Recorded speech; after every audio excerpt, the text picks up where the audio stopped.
It began, as many Appalachian secrets do, with a marriage no church would bless. In a remote valley tucked between Kentucky and Tennessee, a boy and a girl stood before their families, not strangers, not even distant kin, but cousins bound by the same blood. To the outside world, such a union would have been unthinkable. But within the walls of their family's cabin, it was treated as tradition, a way to keep the bloodline pure, to ensure the land, the inheritance, and the family name never slipped beyond their control. Whispers of the ceremony traveled quickly through the hollow. Some claimed no preacher was present, only the father, who laid his hand on the Bible and declared the bond sealed. Others swore a minister had been bribed, his silence bought in whiskey and coin. Either way, no legal record survived. No certificate was filed. No license stamped. The marriage lived only in memory and in the children who soon followed. Locals who saw those children said they carried an eerie sameness. Faces that mirrored one another too closely, pale eyes set too wide, features blurred as if painted from the same brush. You could never tell whose child belonged to whom, one neighbor remarked. They all looked like brothers and sisters, even when they were meant to be husband and wife. From that moment on, the bloodline turned inward. Cousins married cousins. Sons grew up knowing their brides would already share their surname. Daughters were promised not to strangers, but to boys they'd grown up beside. And slowly, the valley became a place outsiders avoided. Curtains stayed drawn. Graves bore no dates. And yet, year after year, the family endured, bound not by law or love but by blood, folded back onto itself. If you want to understand how the cousins' marriage became more than a scandal, how it grew into an entire bloodline, you have to start with the family Bible. In the mountains of Appalachia, the family Bible wasn't just scripture. It was ledger, archive, and judge. Names of children, dates of births and deaths, baptisms, weddings, all inked carefully between Genesis and Revelation. For most families, it was a record of survival. For this one, it became a weapon. The story goes that in 1901, a traveling minister was invited to bless the home. He asked to see the Bible. Inside, he found what he called a blasphemy of lineage. The births and marriages were carefully written, but every union was cousin to cousin, uncle to niece, aunt to nephew. Some lines had been scratched out, as if someone had tried to rewrite the truth. Others were circled, as if to highlight those who carried what the patriarchs considered the purest blood. The minister refused to continue the blessing. He closed the book, declared the family cursed, and stormed out. Later that night, the patriarch of the clan, an aging cousin husband himself, ordered the Bible burned. But not all of it turned to ash. A half-charred page was pulled from the fire by a neighbor boy who claimed it listed a marriage between two first cousins, dated 1874, with the words, "Sealed in the eyes of God, not man." That page disappeared for decades, hidden in an attic trunk, until it resurfaced in 1978 during an estate sale. Why does that matter? Because the page confirmed what locals whispered for generations. The family did not see cousin marriage as shame. They saw it as covenant. Outsiders might have called it sin, even abomination, but to them it was sacred duty. By the turn of the century, the valley was already infamous. Families who lived along the ridgeline said they could tell when a child came from that hollow. The signs weren't always grotesque. Sometimes it was just the way their eyes lingered too long, or how their voices carried a strange lilt, like words spoken from an older time. But sometimes the signs were undeniable. Doctors in nearby towns reported children born with curved spines, unusual jawlines, or hands that didn't open fully. A physician in 1912 wrote privately in his journal, "This child bore the unmistakable features of the hollow. The mother swore her husband was her cousin. I believe her mother too was the same. These people are eating themselves alive with their own blood. And yet, no doctor ever made it official. No sheriff ever rode out to investigate. Why? Because the family kept to themselves. They did not beg for help, and outsiders learned quickly that stepping onto their land, uninvited, was dangerous. One moonshiner recalled in the 1930s how he wandered too far while running his stills. He found himself staring at a cluster of cabins, smoke rising from chimneys, children watching silently from the trees. He said their faces looked too much the same, like the mountain itself had carved them in one shape and pressed them out, again and again. He backed away without saying a word. By then, the family's reputation was sealed. They weren't just kin, they were only kin, and they meant to keep it that way. Marriages weren't celebrated with music or feasts. They were carried out quietly. Sometimes with only the father's blessing, other times whispered over a grave where ancestors lay buried. To them, this wasn't breaking the law of God. It was obeying it. The blood must never mix with outsiders. But here's the darkest part. Those unions weren't just about keeping the family together. They were about control. Cousins weren't choosing each other freely. They were assigned, promised from childhood. A girl of 12 might already know which cousin she was set aside for long before she had the words to resist. Boys were told they carried the burden of continuing the bloodline. It was not a choice. It was commandment. The valley became a place of silence. Outsiders didn't ask, and insiders didn't tell. But every so often, a fragment of truth slipped out. A doctor's note, a charred Bible page, a child born with features that couldn't be ignored. And each time, those fragments pointed to the same truth. This wasn't just one scandalous marriage between cousins. It was a legacy stretching back generations, buried deeper each year beneath the soil of Appalachia. If the cousins' marriage was the root, the children were the branches twisted by the soil they sprang from. By the early 20th century, whispers about the family weren't only about who married whom. They were about the children. Entire generations born within the same few cabins, their fates sealed before they drew their first breath. Neighbors who passed along the ridge spoke of children who rarely played in open daylight. Instead, they lingered in the doorways of their homes, peering out from shadows with wide, unblinking eyes. Some would vanish into the woods if spotted. Others stood motionless, as if caught between wanting to be seen and fearing the cost of being noticed. Local teachers, those few who tried to bring schooling to the hollow, recorded stories that never made it into official ledgers. One teacher in 1915 wrote of siblings who could barely write their names at age 12, though they could recite prayers drilled into them since infancy.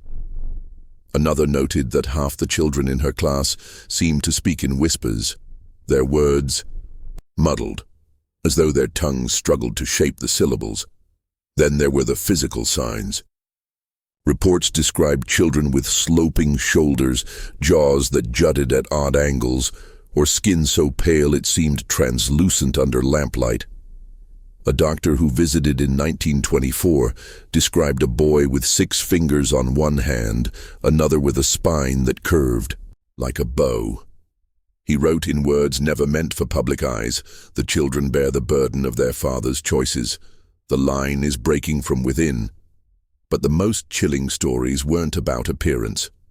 They were about silence. Many children of the hollow did not cry as infants.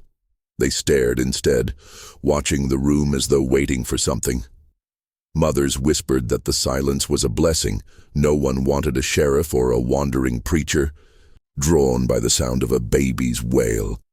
But outsiders said it was something else, a mark of lives taught to endure without complaint, without voice. One midwife recalled delivering a girl whose first sound was not a cry, but a rasping laugh. Too deep for her size. The midwife fled the house that night and never returned, and yet, within the hollow, These children were not seen as broken. They were seen as chosen. The patriarchs claimed their features proved the blood was concentrated. The frailties were explained away as trials from God, signs of devotion rather than warnings. Families doubled down on the rituals of cousin marriage, believing that keeping outsiders away was the only way to honor the covenant their ancestors had made. The children grew up under rules stricter than chains. Boys were told they would carry the name. Girls were told they would preserve it. Even before puberty, cousins were matched like pieces in a game no one could escape. Imagine being 13 and already knowing who your husband would be because he was standing across the table at supper, because he was also your cousin. Some tried to resist. In the 1930s, a young girl was said to have run from the Hollow, seeking shelter in a church 3 towns away. She begged the preacher to keep her hidden, but when her family arrived the next morning, she did not fight. She followed them out, the door with her head down, and the preacher later wrote that it was as though her spirit had been pulled back into a cage too heavy for her to lift. What outsiders could not see was how deep the control ran.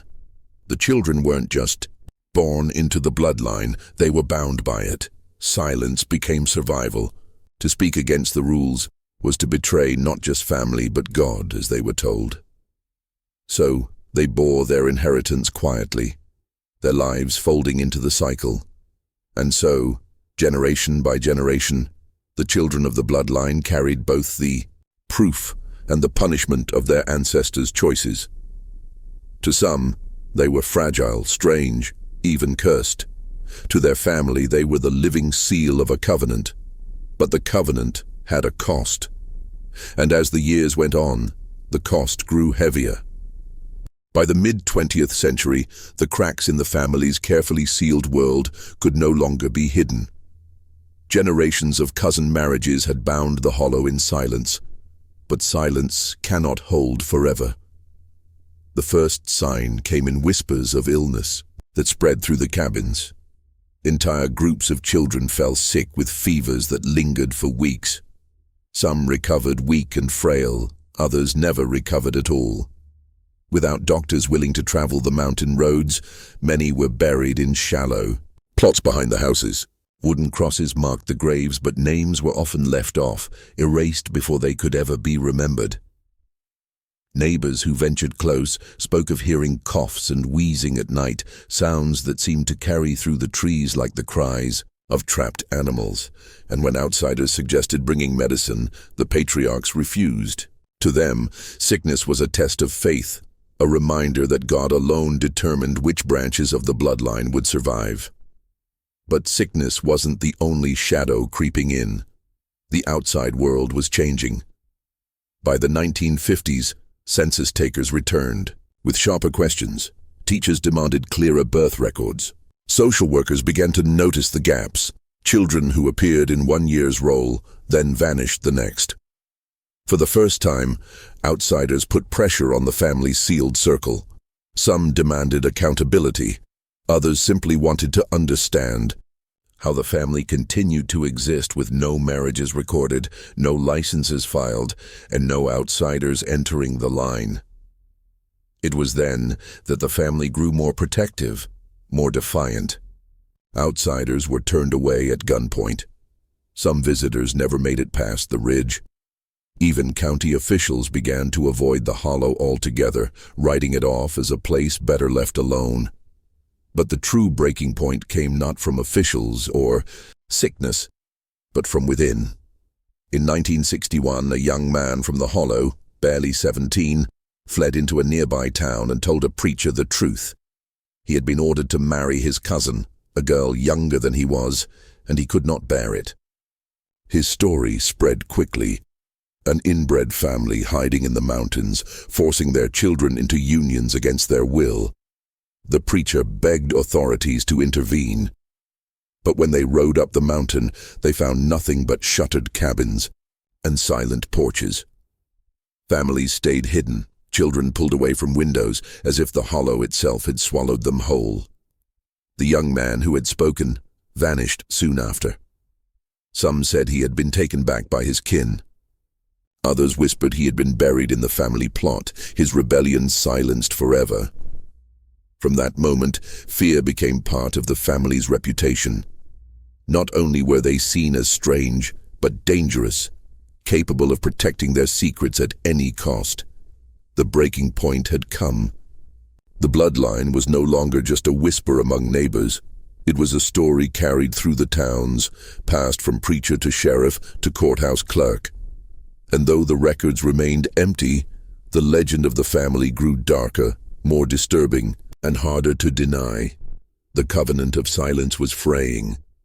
And once a secret begins to unravel, it never stops. By the 1970s, the family that once filled the hollow had thinned into shadows. The cabins that once rang with whispers now stood half empty, their roofs sagging, their chimneys cold. Those who remained were a dwindling generation. Men and women, worn down not just by poverty, but by the weight of their own bloodline. The children born in those final years carried the unmistakable look that locals had long whispered about. Pale skin, hollow eyes, features blurred as though carved from the same mold. They rarely spoke, and when they did, their voices were soft, uneven, almost as if the act of speaking itself cost them effort. Neighbors told stories of seeing them walking in pairs along the edge of the woods, never alone, never mingling with outsiders. They were bound to each other, as their ancestors had been, but there was no strength left in the bloodline, only frailty, sickness, and silence. By then, most outsiders avoided the hollow altogether. The reputation was too heavy, the stories too unsettling. A few officials still tried to count them in census rolls, but entire names were missing, families erased as if they had never existed. When graves appeared on the hillside, they bore no markers, just stones pushed into the earth, standing like sentinels of forgotten lives. By the 1980s, the family was almost gone. A handful of descendants scattered into nearby towns, though they carried the stigma with them. Their silence, their strange appearance, and their reluctance to speak of their past made them stand apart. Some locals believed they had intermarried into other families under new names, burying the story deeper. Others insisted the bloodline simply faded away, swallowed by the mountains, but the land remembers. The hollow still sits quiet, cabins collapsing into the soil, vines curling over, doorframes. Hikers who pass too close claim to feel watched, as though eyes still peer out from the shadows where children once stood. Some even say they've seen faint lantern light flickering through broken windows, though no one lives there now. The cousins, who became husband and wife, may be gone, but their story lingers like an echo, a reminder of what happens when isolation turns into obsession, when tradition becomes a curse, and when family ties twist into chains too strong to break. The graves are unmarked, the names are forgotten, but the silence of the hollow remains. And silence in places like this speaks louder than words.